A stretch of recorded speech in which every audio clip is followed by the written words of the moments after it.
sa kabilang bahay. Saan ba lugar yun? San Rafael. Sa may school? Oh, school. San Rafael. Opo, ako po yun na kaibigan niya. Ang napag-alam namin, dati siyang kinukulam, ngayon napakagaling na raw niya. Nakausap ko siya ngayon na gumaling na siya. Ngayon ang nais ko na tulungan kita. Opo. Ang ano natin dito, manalangin, sumampalataya tayo sa buong may kapal, lalo na sa ating amang dakilan na si Yahweh. Patutulungan kita, no? Brad, alika rito. Huwag ka nagtatago.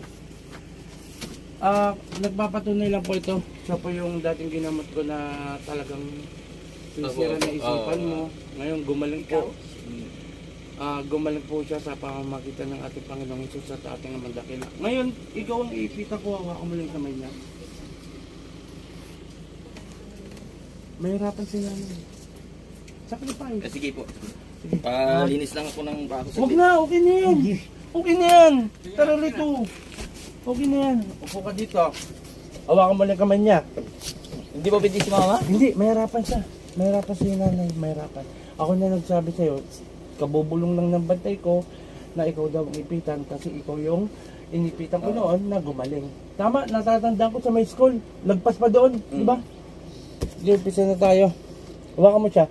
Sa'yo wala na ako makita eh. Kay nanay na lang ha. Kasi pag inipitan ko, baka mag-conflict yung puso niya, ako pa masisi mo. Di ka tulad, ikaw na lang, ha? Okay, pa. Tapos bigyan ko na rin siya ng, para sa kanya to. Hindi tayo nagbebenta ng medalyon. Inuulit ko lang, ito po iniipon namin, makabili kami ng marami at binibigay po namin sa mga pasyente. Yan po. Okay, tara. Mabilis lang to. Walang kabahan. Parang Nakaraan nga pinasukan ka okay na O ito. Wala akong makita ng sakit, doktor.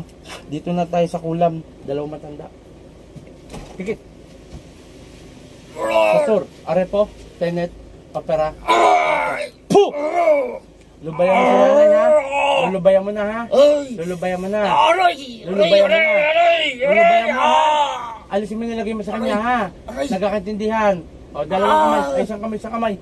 Sige, pag ganun. Tama na po. Hindi, huwag po kayong mag-alala na ginagamot ko kayo. Sige. Kunti pa. Huwag yung mga ano na, hayaan mo lang. Inaalis namin nilagay sa'yo.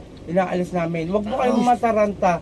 Sige ba? Hindi po kawawa. Iba ang nakaano dito. Sige pa. Alisin mo na ha. Ha? O, sige. Wala po nangyayari sa kanya, Nay. Wala nangyayari. Magtiwala lang. Sige, kunti na lang. Sige, baklas. Baklas. Kunti na lang. Sige pa, kunti na lang. Tama na po. Titigilan ko na to, Nay. Ha? Titigilan ko na. Dali lang po Hindi, magkahawak na nga kayo Ginagamot ka Titigilan ko na. Hindi po na po.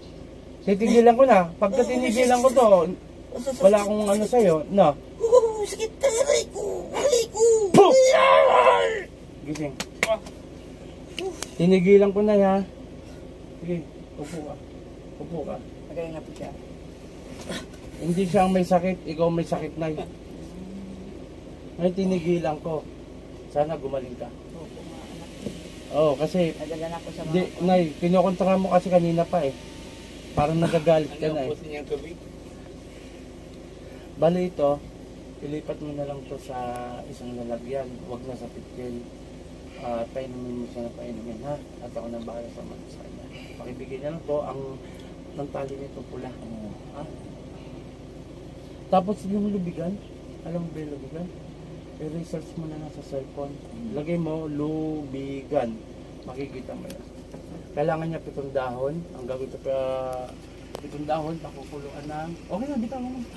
Pakukuluan ng 3 basong tubig. 7 dahon, 3 basong tubig. Pakukuluan. Habang kumukulo, banggitin na kanyang 3 beses pangalan. Ikaw lang gumawa. Anak kayo. Ilalagay lang niya ng Jesus name. Shoutout sa lahat. Maraming salamat sa mga sumusuportan. Dito ako sa Kabanggan Sambales ko sa nanggagamot. Si Apo Chalin. Maraming salamat kay mga Team Apo. Apo Rap, Apo Ken, Apo Marvin. Kay kay Maika, isa rin itong manggagamot, kay Apornel, at saka kay Ma'am Elogario, at saka dun sa mga Bakulod Team Supremo. Shout out lalo na kay Brother Carl. Magandang tangal. Puh!